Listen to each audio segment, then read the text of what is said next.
We are rolling in here on a new week Monday, and while people are getting those taxes filed, you're rocking and rolling with the hottest show on the streets, number one forum for Bama football news. In my own words, yours truly, Stephen Smith of Touchdown Alabama magazine, getting you the show from the magic city of Birmingham, streaming you the show on YouTube. Speaking of the channel, if you haven't done so already, go ahead, hit that subscribe button right now. Get all of your friends to subscribe so that way you can have all of what you crave on Crimson Tide football. Give us a thumbs up. Also, give a like on the show. Run those likes up. Turn on all of those notifications. Hit that little bell so that way we can get you up to date on all of your entertainment and analysis that being on Alabama football. We got you covered here on Facebook and Twitter as well. We got a bomb damn good show today. We got my man Justin Smith, the lead scouting and recruiting analyst, coming on. And we got my man Bobby Melendez coming on here to talk the Miami Dolphins. The Dolphins getting their guy, Mike McDaniel, coming over to be the head coach from the San Francisco 49ers to work with one Tua Tagovailoa. That's going to be exciting. Guys, shout out my man Tobias Brookins from Fresno. West Coast, baby. Dropping in that $100 in the Super Chats. Starting us off correctly with a bang. The daily Super Chat goes $75. Daily Super Chat goal right there. Appreciate the love coming from you guys. Also, we want to hear from you tonight. Your thoughts, your passion, your viewpoints, your phone calls. 205-448-1358. Number to call in to get your voice be heard on the show. 205-448-1358. And one more time, 205-448-1358. Want to hear from you, and of course, from us here at Touchdown Alabama Magazine and me personally. Our thoughts go out to the family of Santonio Beard, the former Alabama running back, passed away over the weekend, just tragically passing away there at 41 years of age. Santonio Beard played from 1999 to 2002, shared the backfield with Ahmad Galloway and Shad Williams also. So definitely our thoughts and prayers out to Santonio Beard. Gone too soon. Just a passionate man, a great player, and an outstanding individual. The University of Alabama and the city of Nashville hurt as over the weekend, losing one Santonio Beard. But people, back by popular demand, the people love him. The people just love him, and that's the man, Patrick P. Money Down. Pat, what's happening, man? What's going on, Steven? I love the introduction, love the fans. Great to be back as always. Got Patrick Dow back here in the studio with us to talk some Crimson Tide football, and we're going to jump into the conversation right now, people. First topic of conversation for tonight's show, and this one is geared toward Bryce Young. So if you have not seen it, I think it came out either Saturday or Sunday. Bryce Young released a hype video with Twitter to social media. The video not too long, probably a minute to a minute 30 seconds there. Just some clips of his big plays, his big touchdown passes, his big moments from the 2021 season. Had that set there to a Drake song right there. But, Bryce Young putting out the hype video, and just for me, this is an appetizer. This wetting the taste buds of fans for spring football and also the 2022 season, because this is an individual, this is a young man that is on a mission. And just first and foremost, going to you, Pat, I mean, in looking at this highlight video, watching the throws and the plays and all the production that Bryce had, I mean, how excited are you to watch him this spring, this summer, and of course the upcoming season, especially coming off of a Heisman Trophy campaign? Bryce now a second-year starting quarterback. Well, I mean, he really burst onto the scene last year and showed us all just how good he is. Just his first year starting and winning the Heisman Trophy. And I'm really intrigued because I think this year, in a lot of ways, is a new challenge for him. He was able to throw to some more experienced guys last year, like John Mechie, Slade Bolden, but now it's him and a band of really young wide receivers to work with. So, now he really is the leader of this offense now wholeheartedly. So it's going to be interesting to see how he attacks this season as a true leader on offense. Now, Pat, like you mentioned, he had a tremendous year. Won the Heisman Trophy, single-season school passing record holders, all of that good stuff there. There's not much to improve on. I mean, not much. Absolutely. But you and I were both in Indianapolis. We were both at Lucas Oil Stadium, and just after the game, we saw a Bryce Young that we've never seen before.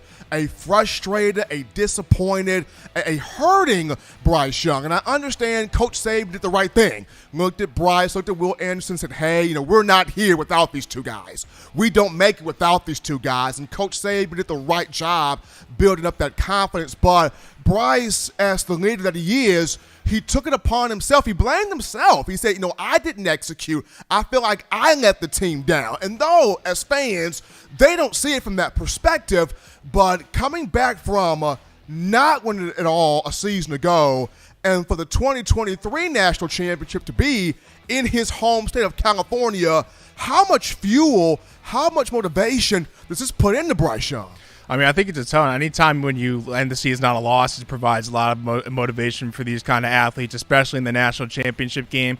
I mean, look, anyone who watched that game this past year can tell that that game was not on Bryce Young. I mean, some of the throws he was able to make with the pressure that he had in his face was just pretty.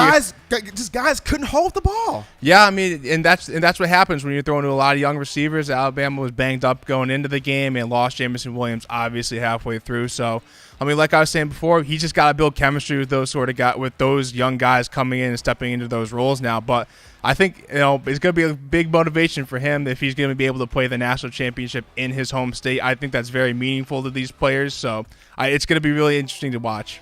One thing that's going to be intriguing to watch here, Pat, and I know I discussed two of these things on a previous show, two of the things I'm looking forward to seeing from Bryce, that being the development, the maturation of him as a runner, using that dual threat ability, but also him having that wherewithal to, if the play is not there, play the next play and protect yourself and your body and your investment. But the third thing here is him being able to elevate this group of receivers, because you talked about it, Pat. He inherited a John Mechie. He inherited a Slade Bolden. And, of course, Jamison Williams comes in from the transfer portal, just a godsend from Ohio State. But when you look at this group right here, a Trayshawn Holden, a Ja'Cory Brooks, who made plays last season, and a J.I. Hall, who did some good things in the national championship game, dropped some passes, but Hall owned up to it. He said, hey, learning curve for me. I'm sorry. I put that on myself. I will be better. I will be back. And, of course, you've got guys like JoJo Earl, Christian Leary, and other guys. But when you look at this group here, most of these guys either came in with Bryce in 2020 or they came in after Bryce, 2021, and the 2022 classes. How do you feel, or how do you sense Bryce will elevate this group of receivers with that motivation coming off the loss in the championship game? Well, I mean, like I said before, I think the good part is that those young players were able to experience that sort of loss and be actually a part of that game, so they know what it feels. The worst has already happened to them. The worst thing a player can imagine is them going into a game not really prepared. Like, and Nick Saban alluded to, some of the guys weren't necessarily prepared for that kind of playing time. And, they're going to remember that going into next year. And I think it's also because when you see Bryce Young, how harsh he took the loss and blamed himself for it, you don't want to let a guy like that down, and especially when it's your quarterback and the best player on the team. Absolutely. It's going to be fun, Pat, just to look at, well, first and foremost, this spring, because a lot of fans are going to have their eyes on what does Bryce look in the spring? What does Bryce look like in the summer? What does Bryce look like in fall camp prior to the season? So, for you personally, you watching these games like I am, you watching these practices like I am, just for you, what specifically are you looking forward to seeing from Bryce entering this second season as a starter? Well, I think bring the receivers along, and you may not see much of this in the spring game because you don't want Bryce Young running around taking hits, but I think the sort of when to use his legs in a timely manner, because there were a couple instances throughout the year where he might have been able to pick up a first down with his legs. No one's asking him to be Cam Newton and running quarterback blasts on the goal line. But, every once in a while, maybe use your legs, get out of a third down, just pick up some sort of yards, because I think he has the ability to trust his legs a little bit more going into next year. Now, the one thing that I notice here, people, in terms of where Bryce is concerned, and I know, like I mentioned, I made my thoughts about some of the areas of his game that he's going to grow and that he's going to get even better in. But you have to say, this past season, Bryce dealt with a lot of inconsistent play, especially with the offensive line, a subpar offensive line. But you still saw what Bryce did. 4,503 passing yards, had 47 touchdown passes, had 50 total scores, just setting school records across the board everywhere. And then he didn't have the full, deck of elite receivers like a Tua Tagovailoa had, like a Mac Jones had, but you still saw the production that Young put on the field. And then also along with that, he did not have the offensive coordinating wizardry like a Tua Tagovailoa had with a Brian Daboll, with the Steve Sarkisian, with the Michael Locksley, and where a Mac Jones is concerned with the Steve Sarkisian. But even with Bill O'Brien, you still saw Bryce Young put up some really big numbers here. So it's going to be fun to watch Bryce in spring football, because that whole situation, that whole loss there at Georgia, though it was not completely on him, taking it from a leadership standpoint and saying, I'm going to be better. This guy is going to go into spring football guns blazing, and I kind of want to see, as Pat mentioned, how does he lead this group of wide receivers? How does he elevate Trayshawn Holden, Ja'Cory Brooks, J.I. Hall, Christian Leary, JoJo Earl, Thaiu Jones-Bell, who's still on the roster, and then you look at guys like your Aaron Andersons, your Kobe Prentice, your Shaz Prestons, these guys, Isaiah Bond as well. How does he elevate these receivers in this room? Because these guys, some of them came in with him, some of them came in after him, but these are sort of now his guys, his group. So gonna be fun to see how Bryce, elevates this room, builds this room up, because having the opportunity, especially if Alabama has the season that it wants to have, if it's able to get back to the national championship game at SoFi Stadium in California, Bryce will be playing in front of his home crowd, well, not home crowd, but in front of his home state, in front of a lot of family and friends, and that would be a big deal, because to me, as much as it'd be cool to see him go back-to-back Heisman trophies, become the first to do that since Archie Griffin, running back at Ohio State, I feel like Bryce's demeanor, I feel like Bryce's mindset is, I've already won the Heisman, I've already got a ton of these individual awards, my focus now is get back to the title game, finish the job, win the national championship as a starter, and then be able to position myself to possibly be the #1 overall pick in the 2023 NFL Draft. So I am pumped for Bryce. I'm excited about this. This is going to be fun. Going back to my man Pat P. Money, man, this spring, hopefully, Pat, this spring, they will have us back out there with cameras, with notepads, with ink pens, documenting all of this. Yeah, I hope we can get back in practice soon. I'm really looking forward to one day getting back to normal. I mean, I am too, man. I am myself. But, folks, we're going to go to our first break here on the show. Don't touch that dial. We're just getting started. Upon our return, we go to the phone lines to take your calls, your thoughts, your tweets, your chats, your texts, your interactions. We'll be back to you, the Tide Nation, on a Monday right after this. You're watching In My Own Words with Stephen M. Smith, brought to you by We Own the Fourth Quarter. Get your four-finger bling necklace today by visiting weownthefourthquarter.com. Throw them foes up. What's up, Bama Nation? This is Rudy Griffin, former Alabama defensive lineman, and you're listening to my guy, Stephen M. Smith, In My Own Words, brought to you by Touchdown Alabama Magazine. Roll Tide, roll! 9 players have teamed up and released the Alabama Team Paper, which is a video yearbook they put out for sale direct to fans. Now, for the first time, small dollar purchases from the fans can support the players as a group as well as a great cause, because $1 of every subscription payment is donated to the Boys and Girls Club of America. Be a 5-star fan base and support your team and a great cause with Team Paper. Check it out at teampaper.com/Alabama. Remember the taste of Grandma's delicious sweets? Emily's Heirloom Pound Cakes brings back those precious memories with just one bite. Each cake made from scratch. They make the perfect dessert to share with family and friends for any occasion, and ordering is easy. Visit emily'sheirloompoundcakes.com. Click the online store and shop. Then pick up your fresh cake at the kitchen in downtown Homewood. Order yours online at emily'sheirloompoundcakes.com. Emily's Heirloom Pound Cakes, making memories from scratch. And, folks, we are back into the action from the break on a Monday, Super Bowl week between the Cincinnati Bengals and the LA Rams from SoFi Stadium in LA. And for the Crimson Tide, you got 4 Alabama football alums under Coach Saban playing in the Super Bowl. For the Rams, you got Big A'Shawn Robinson and Terrell Lewis.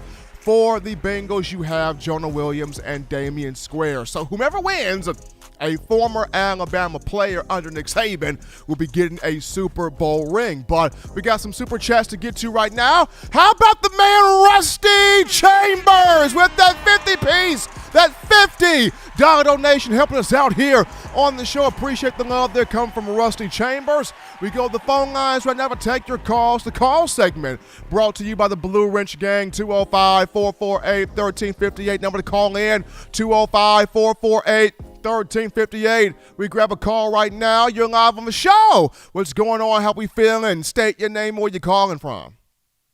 What's going on, Big Steven? This is Tobias out here in beautiful Fresno, man. How you doing, sir?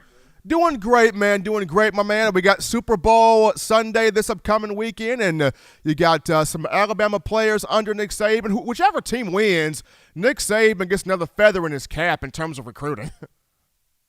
Yeah, it just never stops. The cachet that he's built up is just crazy, and I would say, happy Super Bowl weekend to everybody as it's coming up. I know our church, we're going to have a Super Bowl party after worship and get the brothers together, full families together. So it's going to be a nice time, getting around football, Christ and football, and have some good time, man. But, there's so much news out there.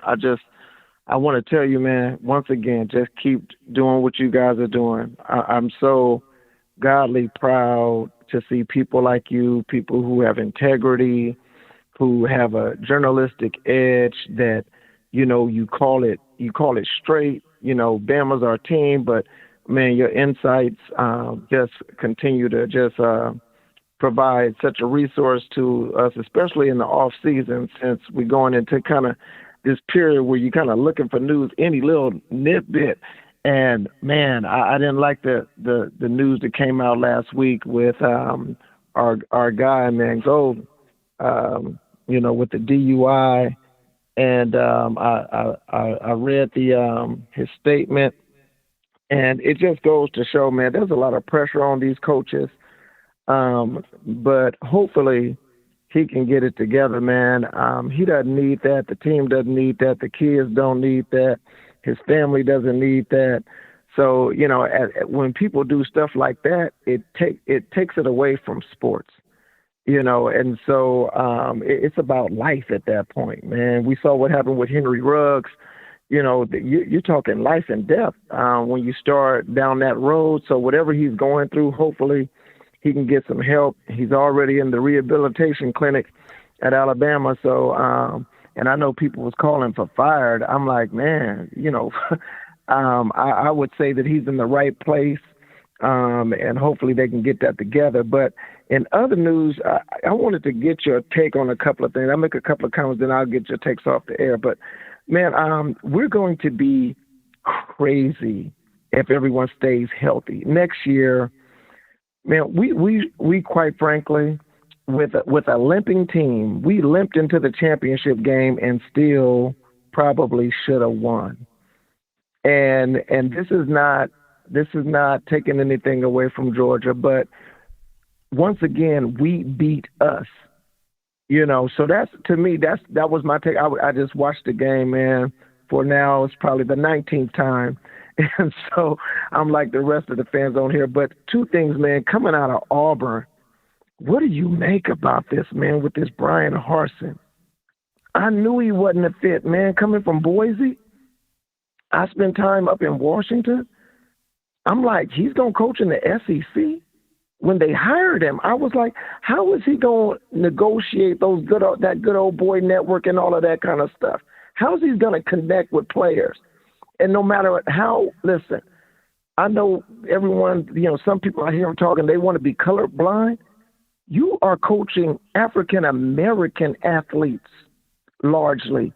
When you come into the SEC, you have to know how to connect. And if you don't, this is not going to work for you.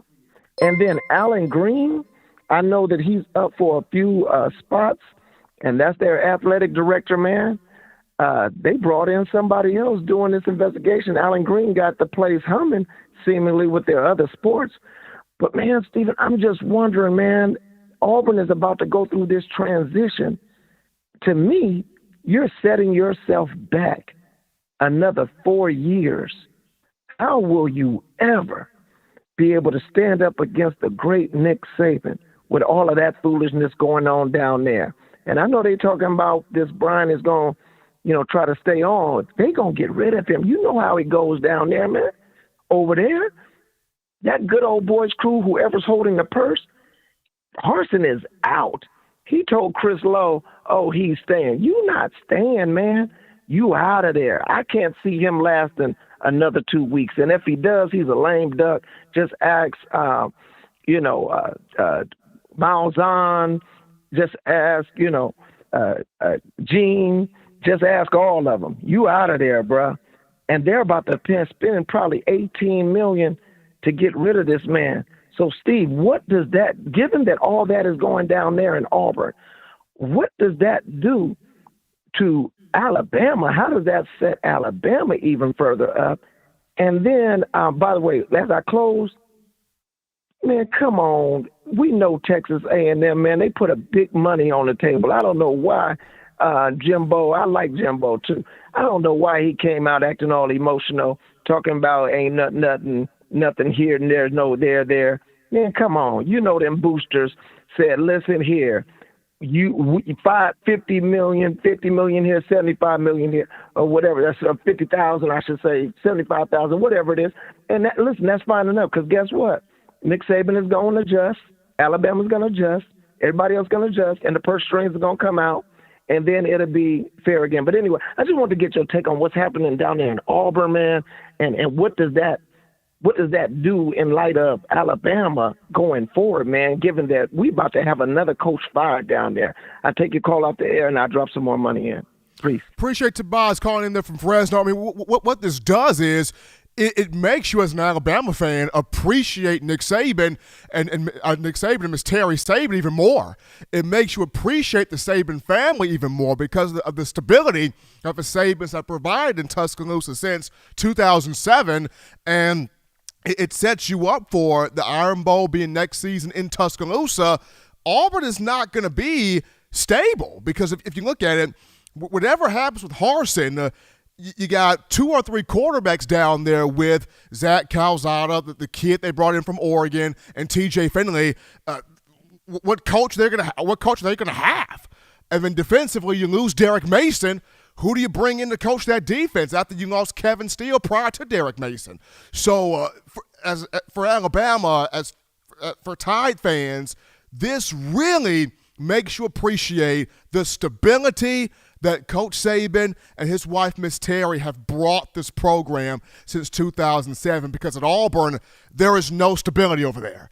Every other year, it's like every 2 or 3 years, there's a new head coach coming in there. Every 2 or 3 years, somebody new is coming into Auburn to try to handle that program. They just recently, a couple of days ago, hired a new president. So it just makes you appreciate Coach Saban and Miss Terry for what they do here in Tuscaloosa. Appreciate Tobias there for that call. We grabbed this call here. You're live on the show. What's going on? How we feeling? State your name and where you calling from. Well, it's Uncle Waylon's neighborhood. It's a beautiful day in the neighborhood. It's a beautiful day for Georgia fans. Would you be mine? Could you be mine? I've always wanted to live in a house like yours, my Georgia friend. Maybe when there's nobody at home, I'll break in. It feels real good to walk the streets again after getting out from doing 7 to 10. Georgia fans, would you be mine? Would you be mine? Would you please be my neighbor? How did you like that, Steve? You think I'm going to win a Grammy with that song? You know what, Wagner? I'll put you down for one. I'll put you down for a Grammy, Wagner. There it is right there. I can do it. That's my main man on the phone right there. He's behind me 100%. Got Justin Riley behind me too. Shoot, there ain't nobody going to touch me. Anybody we want to remember. Beard, I mean, what a running back he was, 5 touchdowns against Ole Miss, and us. I mean, in completely 2001, we didn't have a chance against Auburn. Went down and with help from Andrew Zhao and some other people took Auburn apart there. These deaths are it just seems like there's somebody every day. You know, we want to remember these people and keep them in our prayers. And the Blue Ridge game's looking good. I'm going to make it quick, get out of here. And all these donations, some new people here, I don't see them. We love you. We don't. I've got most of you here. I think I've got most of you here. Maybe I hope I do anyway. If I miss somebody, I hate it, but I love you. TDA loves you. Everybody's looking good. Y'all be safe. Let's meet back here on Wednesday. Stephen, vote for me for that Grammy. I need that money so I can get me a popsicle or a hamburger or something. I'll talk to y'all later. Bye, everybody. Appreciate weighing in for that call right there. And for the song, he's channeling his inner Mr. Rogers' Neighborhood right there. Really enjoyed that show, by the way. Appreciate you guys checking us out today. 205-448-1358. Number to call in, 205-448-1358. Guys, shout out Bill! My man Bill from New York with that $5 donation. Dropping it in the bucket right there. Appreciate Bill from New York helping us out here on the show.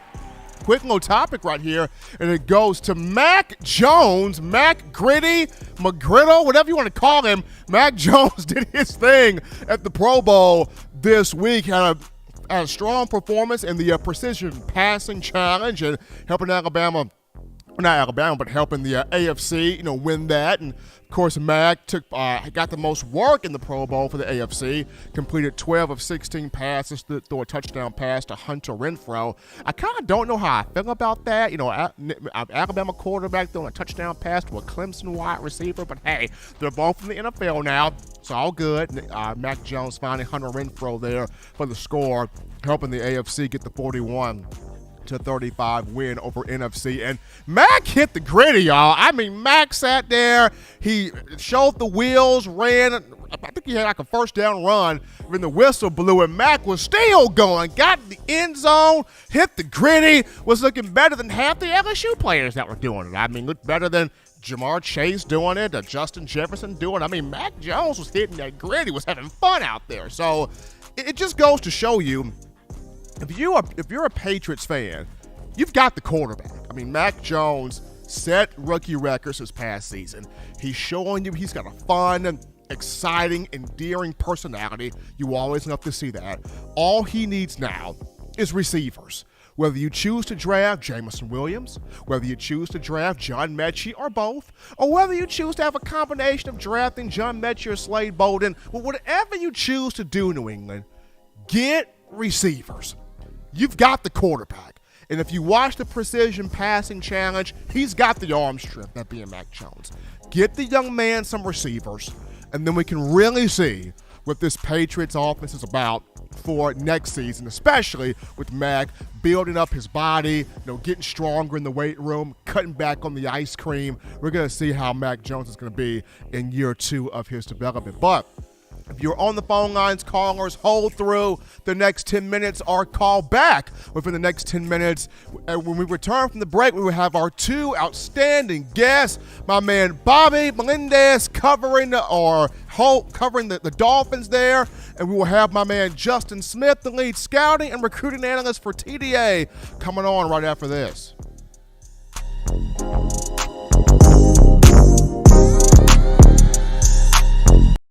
You know what we do at the start of the fourth quarter. We throw them foes up. But now you don't have to wait until the fourth quarter. Get your 4-finger bling necklace at weownthefourthquarter.com. It's the first and only logo that captures the essence of all Crimson Tide players and fans as we represent the legendary Alabama football fourth quarter dominance. Get your 4-finger bling necklace right now at weownthefourthquarter.com. Get yours today and stun on them haters.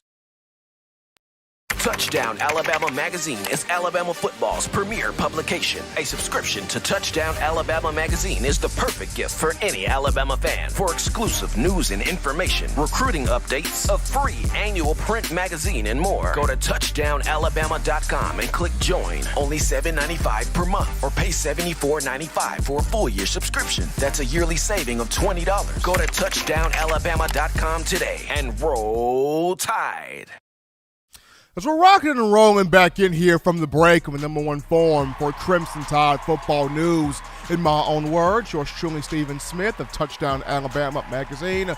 Folks, we pride ourselves on trying to do a few things here at TDA in terms of guests. We always like to get you the guests that are either former Alabama players or beat writers for different college football teams, analysts across the landscape, or even, analysts, people that cover, Bama players in the NFL for those respective NFL teams. So for our first of two outstanding guests, we got this guy right here who is hyped up. He is pumped. He is ready to come on the show. He does the Fins Talk Today show. He's also got a show covering the Miami Dolphins on YouTube. We got my man Bobby Melendez in the building covering those Dolphins with Tua Tagovailoa. Bobby, man, happy Monday to you. Proud to have you in here. How you feeling? My man Steven, thanks for having me on, brother.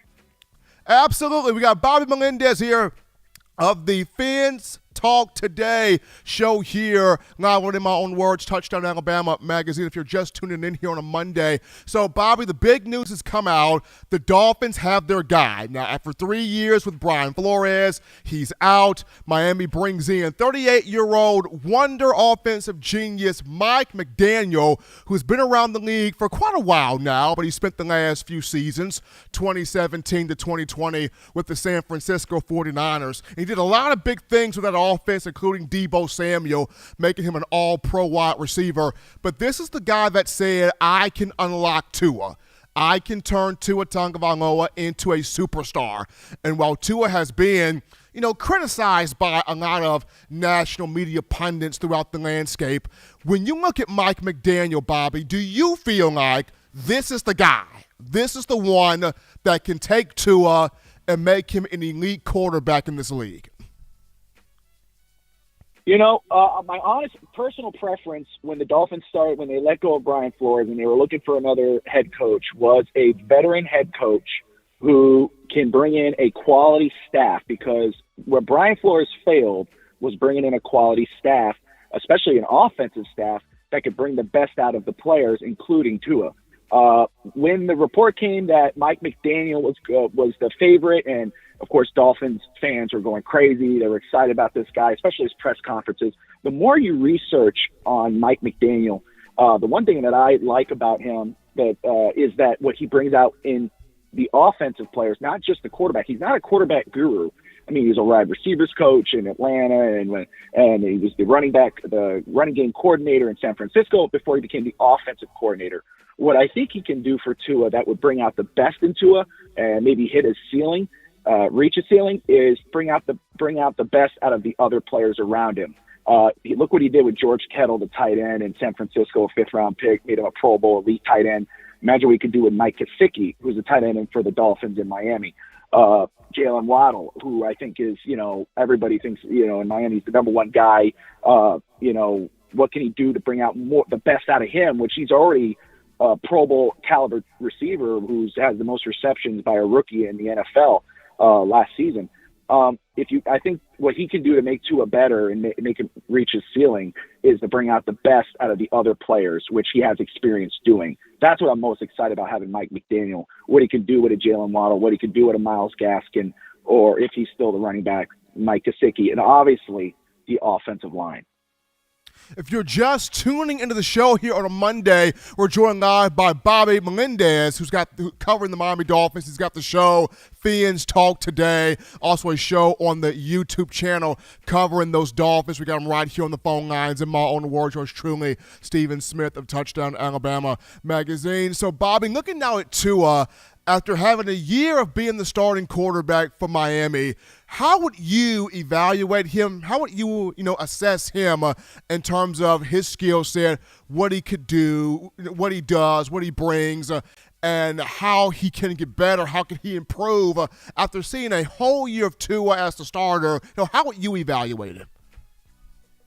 Well, you know what? That's a great question. And honestly, even though there's, Dolphins fan base right now is kind of split into three parties. You got the Tua stands who worship the ground he walks on, and he can't do no wrong. You have the Tua haters that just blame him for everything. And then you got the in-betweeners that just watch the kid and wish him to succeed, but are not afraid to say, hey, he needs to improve on this. I'm in between. It's tough to evaluate Tua, truthfully. just because the Dolphins, truthfully, whether you like him or not, and that's speaking of Dolphin fans, they have failed Tua because they haven't really, the same needs the Dolphins have going into the offseason this year are the same they had last season. Offensive line, running game, and wide receiver, even though they drafted Waddle. That's why Mike McDaniel is a good hire, and you're cautiously optimistic that he's going to do well because he is a first-time coach. But you know that this offseason, the Dolphins are going to do their best to build around Tua. Get him an offensive line, use the cap space to build that offensive line, and then use the draft to get weapons for Tua. Because obviously Tua's not going to get, people see the college tape of Tua. He's not going to have that star power that he had in Alabama with Jerry Jeudy and Devonta Smith and Jalen Waddle. It's not real for the Dolphins to have that type of star power. But get players that bring the best out of Tua. Get him a running game that he can rely on, a reliable running back. Get him like he did last season with Jalen Waddle.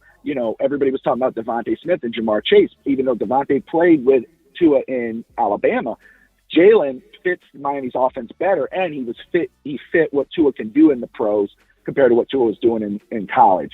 I'm at a point right now, my honest assessment is you give him another year, you spend this offseason getting him the weapons, building that offensive line, and seeing what he can do with a coach who is looking to bring out the best in him. Now, if he, with all that, you spend everything, you do everything the best by him, spending picks and cap space and building a line, and he still can't reach that ceiling that you're hoping the 5th overall pick can do, then maybe, it might be time to look for either competition or moving on. And you got that 2 first-round picks the next year. And, it's tough because you really haven't given this kid a chance to succeed, especially, again, with not giving him the right weapons and building around him on offense, but giving him a coach that gave him a hard time.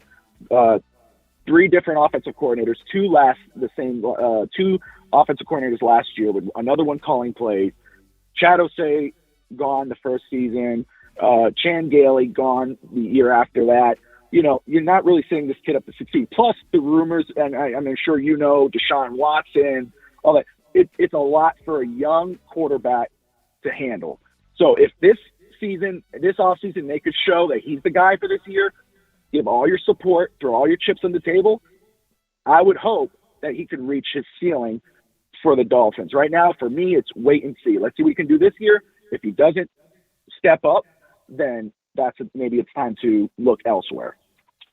Bobby, you mentioned Jalen Waddle, and this is a young man that set the NFL rookie record for receiving yards for receptions in a single season with 104. Also set the Dolphins rookie record for receiving yards. But just looking at what McDaniel was able to do with Deebo Samuel in his 3rd season with San Francisco, taking Samuel from a good receiver to an all-pro caliber receiver at that position. What excites you about what McDaniel can do with Jalen Waddle, who kind of has some of those similar skill sets where you can put him in the slot, you can put him out wide, you can have him return kicks, punts, you can line him up in the backfield, maybe to give him the ball that way. Waddle has a lot of those similar traits Deebo Samuel has. So what excites you about McDaniel to see what can he do even more so with Jalen Waddle?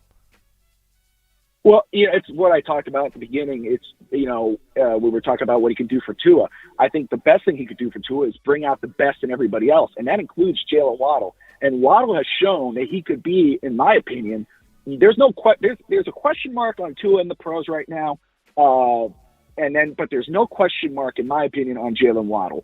This kid could do anything and everything. You could put him at wide receiver, you could put him at running back, you could put him at, in the slot, you put him in the return game. He could do everything.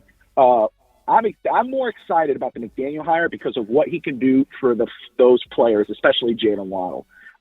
In regard to the Deebo Samuel role, I know a lot of people have linked Jalen Waddle with Samuel in regards of what McDaniel might do with him. The receiver on the Dolphins, in my opinion, who might benefit from that is Lynn Bowden. But I definitely think that Jalen Waddle is going to have a huge career boost. What he did in his rookie season, I don't think will compare to what he'll do in his second year with a protected Tua where everybody puts their chips in, and because Tua played his best when Jalen was on the field. So if you give Tua some time with more weapons and Jalen Waddle still as his primary, the sky's the limit. Jalen Waddle, this could be one of the more for Jalen than it is for Tua. I think this hire for Mike McDaniel is going to do a lot for him going into next year.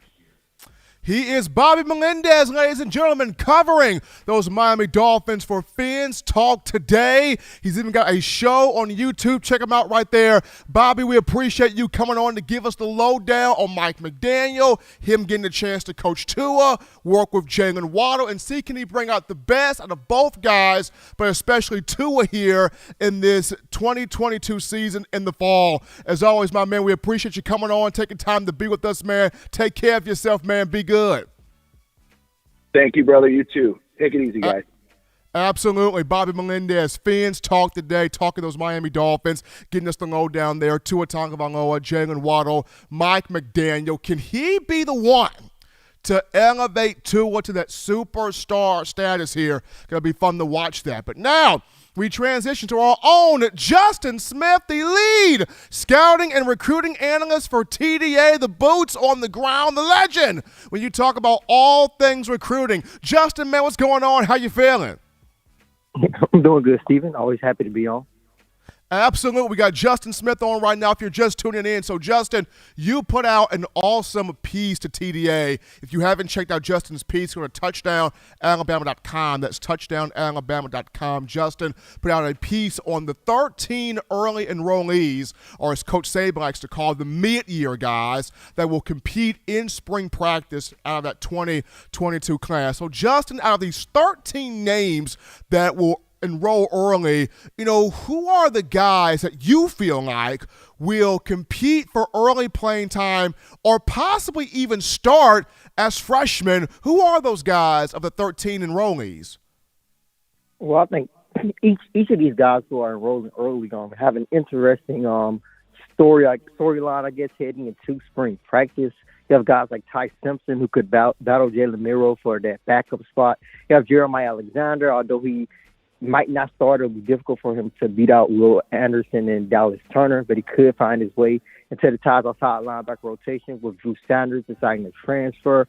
You have guys like Giad Campbell. He's a mystery prospect because he could be outside linebacker for the Crimson Tide. He could be inside linebacker, but he's a hybrid linebacker prospect. Could he possibly find a spot in the rotation? That is something that could possibly happen for the Tide in the spring and possibly on next season. But as far as the guy who could just plain out start and just take a spot and just start on day one in terms of these early enrollees, I think all odds have to go to prospects like Aaron Anderson and Tyler Booker. Aaron Anderson, of course, he's a 5'9" wide receiver from Edna Carr High School in Louisiana, dynamic wide receiver, built like a running back, will most likely play side wide receiver for the Crimson Tide. Breakout speed. He has a nice vertical, can go up and catch the football at its highest point. He's dangerous with the football in his hands. He can operate in a phone booth. He's a guy who has elite route running ability. I saw him put plenty of defensive backs in the blender when he basically ran his routes at the Under Armour All-America game. So he's a guy I would definitely keep my eye on in terms of the wide receivers. Of course, Tyler Booker, with the fact that he is just a versatile offensive lineman, has experience playing at guard and tackle. He started at left tackle for the Academy, of course, in his senior season, but he has experience at guard. But as far as guys who can start immediately, when you look at these early enrollees, my eyes initially go to guys like Tyler Booker and Aaron Anderson. If you're just tuning in, folks, we got Justin Smith on the phone lines, lead scout and recruiting analyst for TDA here on a Monday. Justin, flipping this now to Coach Saban, the recruiting hotbed, as we know, has returned to the state of Alabama. There's a lot of rich in-state talent within this state. So how has Coach Saban been able to attack on the recruiting trail in terms of keeping these in-state guys going to the University of Alabama? How has he gone about that for 2023?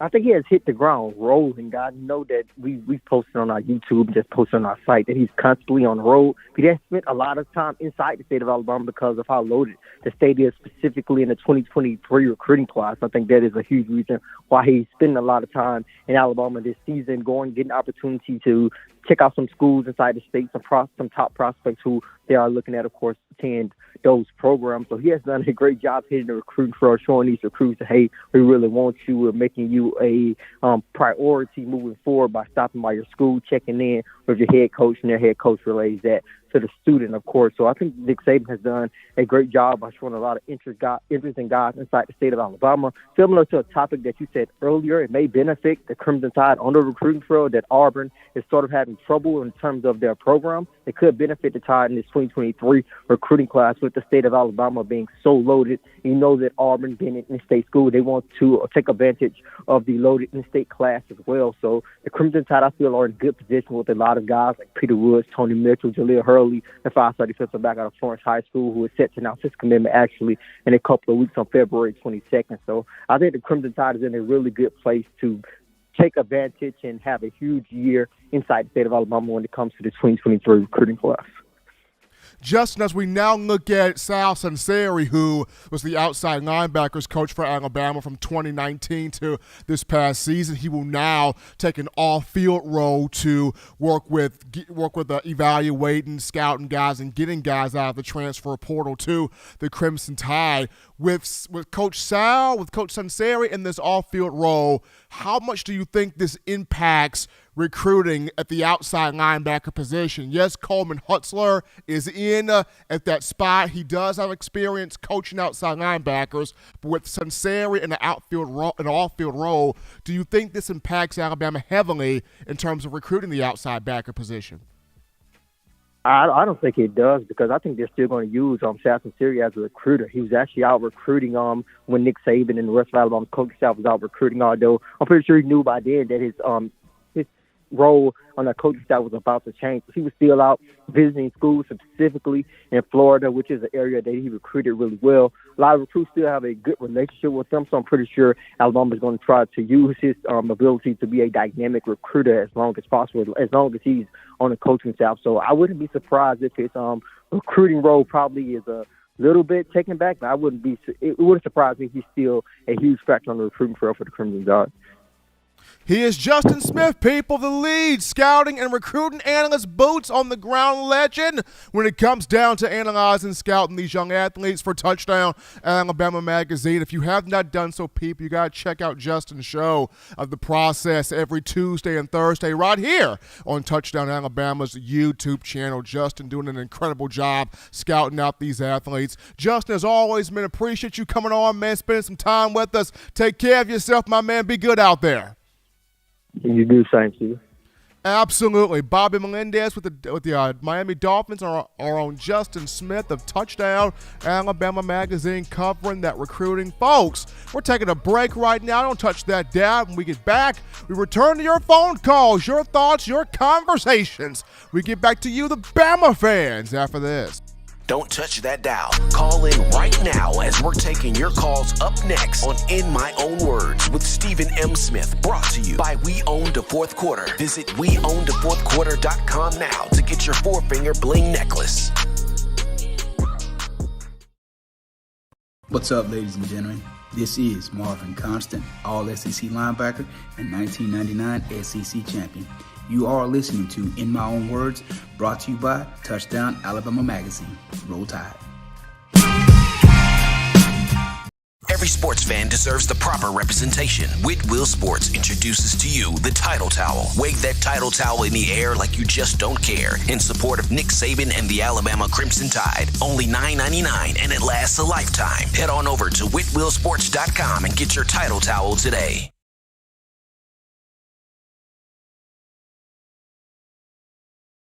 Touchdown Alabama Magazine is Alabama football's premier publication. A subscription to Touchdown Alabama Magazine is the perfect gift for any Alabama fan. For exclusive news and information, recruiting updates, a free annual print magazine, and more, go to touchdownalabama.com and click join. Only $7.95 per month, or pay $74.95 for a full year subscription. That's a yearly saving of $20. Go to touchdownalabama.com today and roll Tide.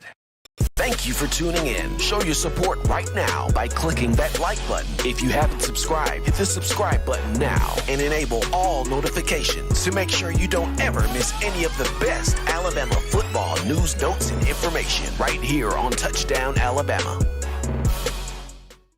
As we're back into the action here from the break on a Monday, Super Bowl week, in my own words, yours truly, Stephen Smith of Touchdown Alabama Magazine. Had a fan writing in the chat about Pete Golding asking the question, is Pete gone? No, Pete Golding is not gone. He is still at the University of Alabama. Now, of course, he more than likely got a stern talking to from Coach Saban, and there's probably some other things the university with the football program is going to be requiring of him to do, but Coach Golding still still with the Crimson Tide. But we go to the phone lines now to take your calls. The call statement is brought to you by the Blue Wrench Gang, 205-448-1358. Number to call in there, 205-448-1358. One more time, 205-448-1358. We grab a call here. You're live on the show. What's going on? How we feeling? State your name and where you calling from. What's going on, Steve? This your man Elijah, bro. How you doing? Doing great, my man. How we feeling, Elijah? What's going on? Man, I'm feeling good. I like the topic that you have brought up, as far as how are these new receivers, who's going to shine, who's going to be the bright spot. And I really think my personal opinion with it is we got a good group of young receivers. We got a good group that's coming in. We got a good group that's been there for a year. The problem that I do see with it is experience, and I want to say how they connect with Bryce Young. Who is Bryce Young going to develop the confidence in with these new receivers? Because we already know from last year with somebody like Mechie, we already know with somebody like Jamison Williams, he had confidence. He had a connection with those guys. He knew where those guys were going to be on multiple plays. Even if he had to scramble, he knew where to look for those guys at. So my thing is, who is he going to get that connection with this year? Who's going to be his go-to guy? And I believe this group could be a very potent group of receivers that, we have coming back and that we have coming in. We have a good mix of all different types of receivers. But it all comes down to the offensive coordinator. He's the identity of the offense.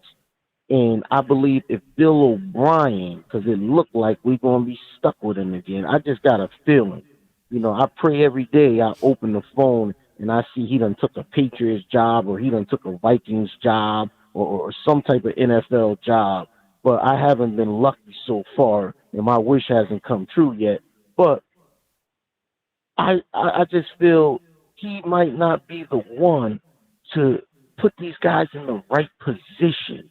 Last year, I think we won solely, we were more talented than a lot of teams.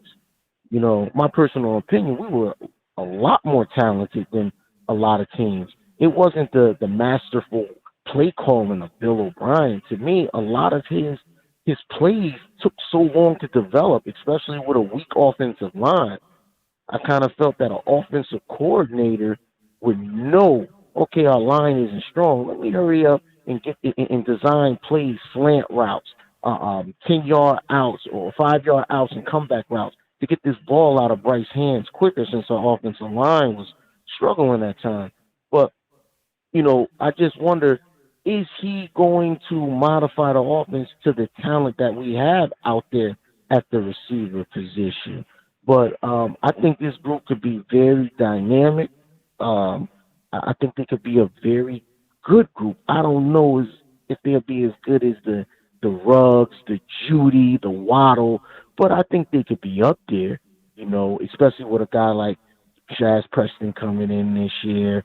I'm not sold on JoJo Earl. That's just me personally, but I believe we got some other guys that could be out there in the slot, and I believe we got another barn burner in the guy we just picked up from Georgia. He looked like he's a 9-route runner, somebody that can stretch the field for us. But I think this group could be very good, Steve. And I just hope Bill O'Brien utilizes or plays to each one of their strengths instead of, bring that old crazy play calling that he kind of had last year. That's just my thoughts on that, man. I appreciate you taking my call. Absolutely, Elijah from Jersey. Always a good call that coming from him, expressing his thoughts on the show. Alabama offense, Bryce Young, Bill O'Brien, and this group of young but certainly talented wide receivers. We take this call here. You're live on the show. What's going on? How we feeling? State your name and where you calling from. Hi, Stephen. Bill from New York. Good to talk to you as always. Absolutely, my man. Bill, what's going on? Well, tonight I have 3 questions. And I'd like you to know, I'd like you to tell me, would you rather I say them all at once, or do you want to answer them one at a time? It's your show, and it's a great show. I can take them all at once. Go ahead. Okay. My first question is speed receiver. I'm spoiled by the likes of Ruggs, Judy, Williams, and my man Jalen Waddle. Do we have one this year? Do we have a pure speed receiver? My second question is, other than the transfer portal, at running back, who else could be a feature back? Who could it be? My thing is, I think Jace McClellan. I think my man Jace. I think that because he played behind an inferior offensive line than we were used to, I think he could do it. And I think he's sort of good at everything. Now, my last question is about the offensive line. The offensive line in 2020 will go down to me as one of the best in the history of college football. We had Leatherwood, who I think was one of the most underrated Alabama players of all time. We had Neal at right tackle, who's going to be maybe even the first pick of the draft, and Dickerson at center. You're talking about a great line. The line this year had to be a drop-off. Will this, the 2022 offensive line be better than last season? So that's 3 questions, Stephen. Your show is great. Always, it's always good. And thanks for taking my call. Absolutely, Bill. So the first one, speed receiver, you got Christian Leary and you got Aaron Anderson. And it's going to be a fun competition between those two in the slot. Christian Leary, the sophomore, Aaron Anderson, the freshman. And they both can burn and they both can go. So those two will battle it out for the slot, in my opinion. In terms of the running back, I think Jace McClellan could be a featured guy. I think he can. Now, I look at Trey Sanders because of all that he's been through, and I would like to see him kind of take that because he's been through so much and he's finally healthy. But Jace McClellan, because of all that he can do from a running ability, receiving ability, return ability, pass blocking ability, he can do a little bit of everything. So I like the idea of Jace maybe possibly being that featured guy. And then thirdly, I think this offensive line will greatly improve. You look at bringing Eric Wolford over from Kentucky, what he did with that Wildcats offensive line, having that group go 10-3, he's put 3 Kentucky guys in the NFL. He's going to put Luke Fortner in there, Darren Kennard, and Dale Rosenthal.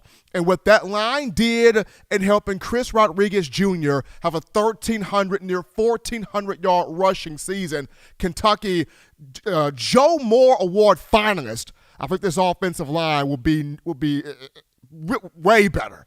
Am I saying they're going to win the Joe Moore Award? Maybe, maybe not. But that the run game's going to be better, and you can take that number of sacks, 39, that Bryce Young took a season ago, and dwindle that down. So I think with Wolford, this line is going to be better for the Crimson Tide. Appreciate Bill for that call. We take this call. Here you're live on the show. What's going on? How we feeling? State your name and where you calling from. This is Curtis from Mississippi. Curtis, what's happening, brother? Steve, I want to ask you something. I love the show, watch it all the time. All right. Jamal Brilliant, he got from Georgia. To me, he's all right, but we got so much young talent there. I love to see a Jai Hall get out there and just for one season to see what he could do. We got so many talented receivers just unreal. It is. And that's all I had to say. Absolutely. Appreciate Curtis from Mississippi for that call. Alabama does have a lot of talented receivers. J.I. Hall is probably one of the most talented guys on that roster. And going back to the national championship game against Georgia, he made a couple of catches. He dropped some passes, but he took ownership for it. He says he will be back, this season, this in the coming fall, and he will be better. I think Burton came in because Saban likes experienced guys. Would you rather bring in an 18, 19-year-old that doesn't have experience in the SEC, or would you rather bring in a 20 or 21-year-old that's got experience and big game experience in this conference? And when you look at a Burton, he's got big game experience. We're talking about 53 catches in 2 seasons, 901 yards and 8 touchdowns, and this is a guy that was not the number one receiver on Georgia's roster. That guy was tight end. The tight end, Brock Bowers was the number one guy on the roster. Behind him was A.D. Mitchell. So you have a Burton who's got experience, who's got speed, who's got playmaking ability, and when Nick Saban goes out into that portal, he brings in guys with speed. So while I like the young talent Alabama has, and I want to see that young talent get on the field and do some things, but when you have an opportunity to bring in a guy that's got experience, that's got depth, that's got playing time and big playing time in the SEC, the conference where it just means more, you kind of want to take your chance and bring that guy in. So we'll see what Burton does here as a member of the program. Got some super chats to get to. Appreciate you guys. We got Chris Scott with that $1.99 in the super chats. Appreciate that from Chris Scott. And then we got our own Nona Davis from Cali Swag. Nona Davis with that $10 donation, showing love on the show. Appreciate everybody, all of you, for making this your show, your network, your platform, your channel and space to talk Bama football. I'm going to a quick topic right here. This one goes back to the conversation that we had in the latest segment there with my man Bobby Melendez of Fans Talk Today, and discussing Tua Tagovailoa and Mike McDaniel, the head coach of the Dolphins. I like this move. And the reason why I like this move is sometimes defensive head coaches, especially the NFL, don't really necessarily gel well with the quarterback. You have some that do, but you have some that don't necessarily gel all that well with the quarterback. And for a guy like Tua, he needs a young, spry, innovative offensive mind working with him, growing with him to help develop him, especially as he enters his 3rd season in the NFL. And going back to Tua's freshman year at Alabama, who did he have? Brian Dable. And Brian Dable worked with him. And Brian Dable grew with him. And under Brian Dable, Tua had 636 passing yards, 11 touchdowns as a freshman, including the 3 touchdown passes in the national championship game, the one to Devontae Smith of 41 yards to win the national championship. And then 2018, the year where Joyless Murder Ball was introduced, who was Tua's OC? Michael Locksley, an offensive mind. And under Coach Locks, you saw the RPO game get bigger. You saw the quick passing game get bigger. Tua had a monster year, 3,966 passing yards, 43 touchdowns, set single-season school records in both categories, and would have won the Heisman Trophy if not for Kyler Murray being in Oklahoma. But that was 2018. 2019, even with the hip injury, he had Steve Sarkisian as offensive coordinator. And Tua was having a big year under Coach Sark before the injury. Going back to high school, Tua had his dad coaching him how to be a quarterback. He had Trent Dilfer, former Super Bowl champion with the Baltimore Ravens, as one of the main guys in the Elite 11 quarterback competition. Charlie Fry was in the Elite 11 as well. So Tua's always been around elite offensive minds, even though Coach Saban, a defensive mind, was his head coach at Alabama. Brian Dable, Michael Locksley, Steve Sarkisian were the offensive coordinators under Coach Saban, mentoring Tua. So here in the NFL, didn't work out with Brian Flores, But here is Mike McDaniel, young, spry, innovative, fun offensive mind, and he believes he can unlock that special quality within Tua at that quarterback position. So it's going to be fun to watch this. It's going to be fun to watch and see how does this play out. How does this pan out? Because if McDaniel can unlock Tua, this AFC East with Tua, Mac Jones, and Josh Allen, holy cow. That's going to be a fun division if Mike McDaniel comes in here and really takes Tua to a whole different level in terms of the quarterback position. But folks, we're going to go to another break here on the show. Don't touch that dial, because when we get back, I will dive into my 7 players out of the 13 early enrollees for the Crimson Tide coming in here in spring ball for the 2022 class. I will pull out my 7 players that I feel like will either start or get big playing time in the upcoming season. We get to it after this.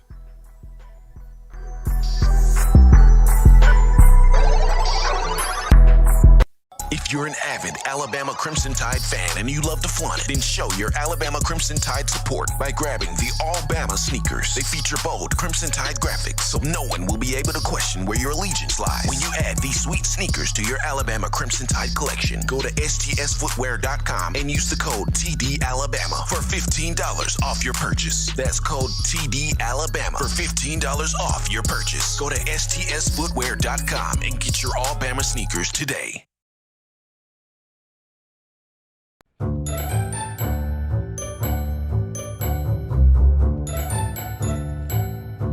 Look at all these great players in Touchdown Alabama magazine. Man, wait till I turn up this year. I'm gonna be on the front cover.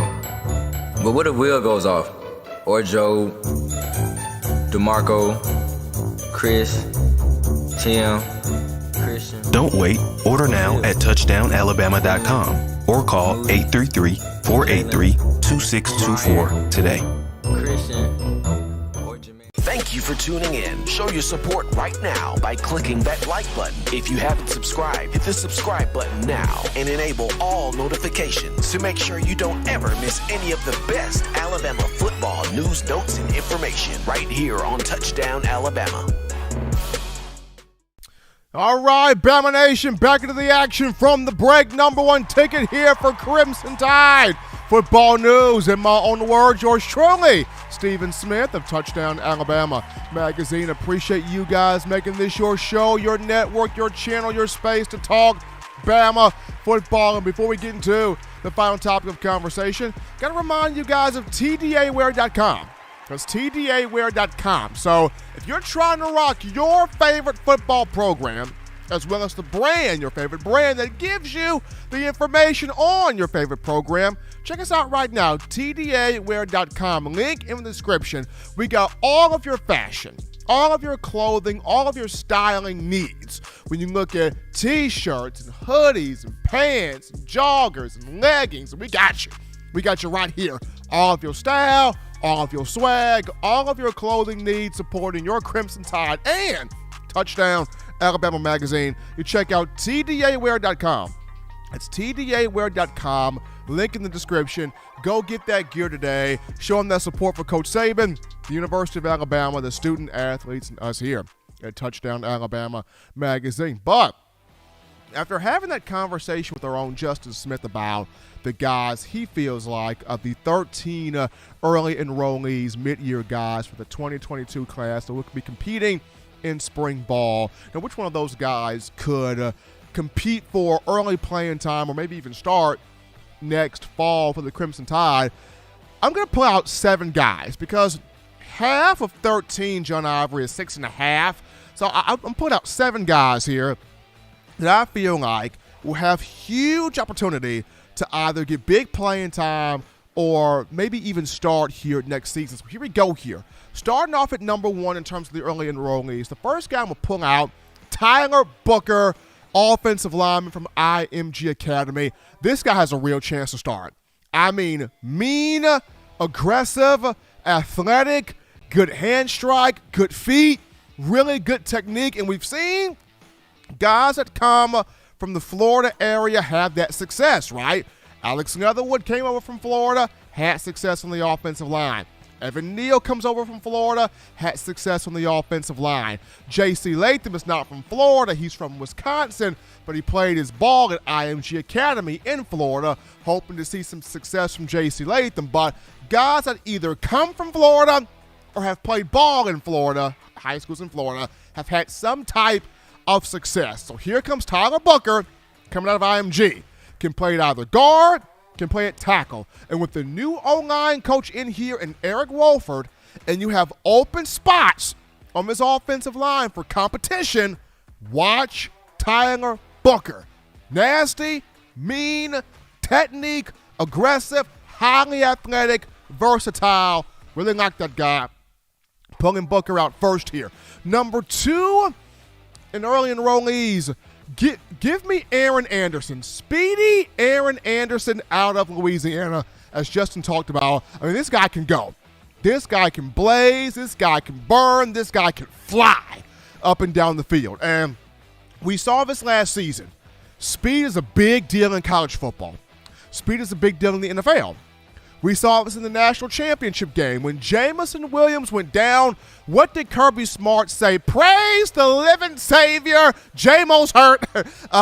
We can lock up on these Alabama wide receivers one-on-one, bring pressure to Bryce Young, because Alabama has nobody else that possesses that type of speed of a Jamison Williams. Well, now Alabama's got that type of guy, and an Aaron Anderson that can go 0 to 100 real quick, that can go really fast at the drop of a dime, at the speed of light. Aaron Anderson can absolutely fly. So here's a guy. I feel like it's going to be him and Christian Leary. JoJo Earl will be in that competition also, but between he and Christian Leary, that's just speed. Go, guys. Those two will battle each other for the slot. Keep your eye there on one Aaron Anderson. The third guy we're going to pull out here is Jeremiah Alexander in terms of outside linebackers. This dude, championship pedigree, coming over from Thompson High School in Alabaster. Physical, mean, athletic, pass rusher. He's got moves out of this world. And though I know Will Anderson and Dallas Turner, those are your 2 starters, we get that. But you look at this. Chris Braswell, Keanu Coe, Quandarius Robinson, they got to hold their spots, because Jeremiah Alexander, this guy's coming in hungry. This guy's coming in ready and prepared to ball. And when you got a new outside linebackers coach and Coleman Hutzler, young guy, this is going to be fun to watch right here. Can Chris Braswell hold off a Jeremiah Alexander? Can Keanu Coe, can Quandarius Robinson hold off a Jeremiah Alexander? That's going to be a big thing there. The fourth guy is Sean Murphy. And I feel like I think this dude is the future at middle linebacker. He's the future at inside linebacker for Alabama. I know Henry To'o is back to do the job there at middle linebacker, but Jalen Moody. Could Sean Murphy beat out a Jalen Moody? Could Sean Murphy beat out a Deontay Lawson? Can Sean Murphy beat out a Kendrick Blackshear? Can Sean Murphy beat out any of these?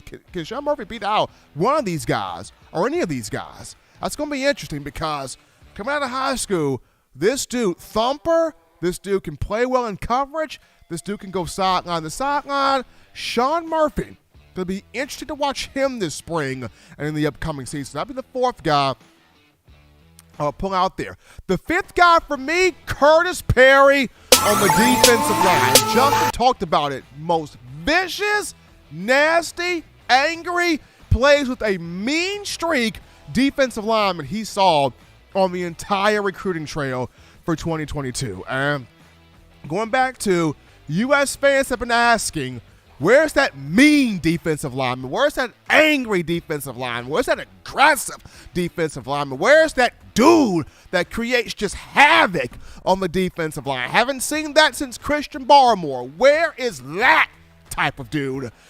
Curtis Perry, potentially that type of dude, especially if he's able to get on the field in spring, wreak havoc, create some hype, create some attention, and then carry that into the summer and the fall. Keep your eyes there on one Curtis Perry. The next guy for me, the sixth guy, I'm going to go with Elijah Brown at tight end. And go back to another thing that Justin mentioned. Elijah Brown has the body type of NFL tight ends. He's got the body type of maybe an O.J. Howard, where former Alabama tight ends are concerned.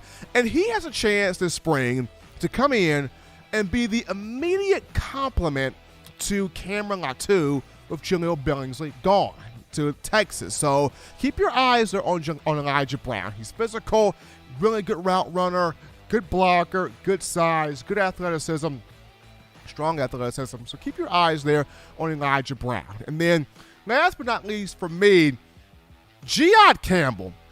I know Ty Simpson's going to have a good spring at quarterback. He's going to be huge in the competition here against Jalen Muro for the second quarterback job behind Bryce Young. But the reason why I'm highlighting Giad Campbell is for this reason. The versatility he has at inside and outside linebacker, this is intriguing to me. Where does he end up? Does he end up inside? Does he end up outside? Does he end up being a down lineman as a defensive end? Like, where does Giad Campbell end up? Because he's got a lot of tools in the toolbox. He's got a lot of ability to him. He's got a lot of intrigue to him. A lot of interesting qualities about Campbell. So where does he end up? Does he end up playing inside linebacker? Does he end up playing outside linebacker? Does he end up being a stand-up or hand-in-the-dirt defensive end? This is all intriguing here. But those would be my 7 guys that I would pull out for an opportunity to get either big playing time in the upcoming season or potentially start freshmen on this defense. When you look at guys coming in here early, mid-year guys to compete here in spring ball. But as always, Tide fans, you want the best in news, notes, information, and coverage on your favorite program, that being Alabama football. You can get this by accessing the Touchdown Alabama Magazine app. You download the app from the iPhone App Store. If you're rocking Team Apple, Google Play Store. If you got the Android phone, for your audio listening needs, check us out, iTunes or Apple Podcasts, Spotify, Stitcher, Spreaker, Overcast.fm, TuneIn Radio, or iHeartRadio. Got you covered right there. If the good and gracious Lord sees fit, you man, I will be back on Wednesday continuing the conversation that is Tide football. Remember, Bama fans, you can purchase individual copies of Touchdown Alabama Magazine.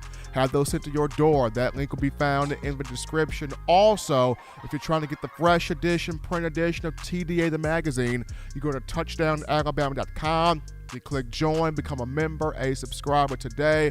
That link in the description too.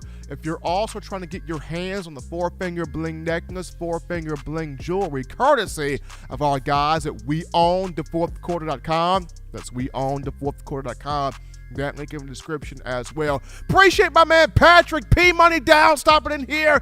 Breaking news reporter for Touchdown Alabama Magazine. My man Bobby Melendez stopping by covering the Dolphins for Fins Talk today. Giving us that insight. Justin Smith, lead scouting and recruiting analyst, doing his thing. Always appreciate the Shawty Red to my young Jeezy.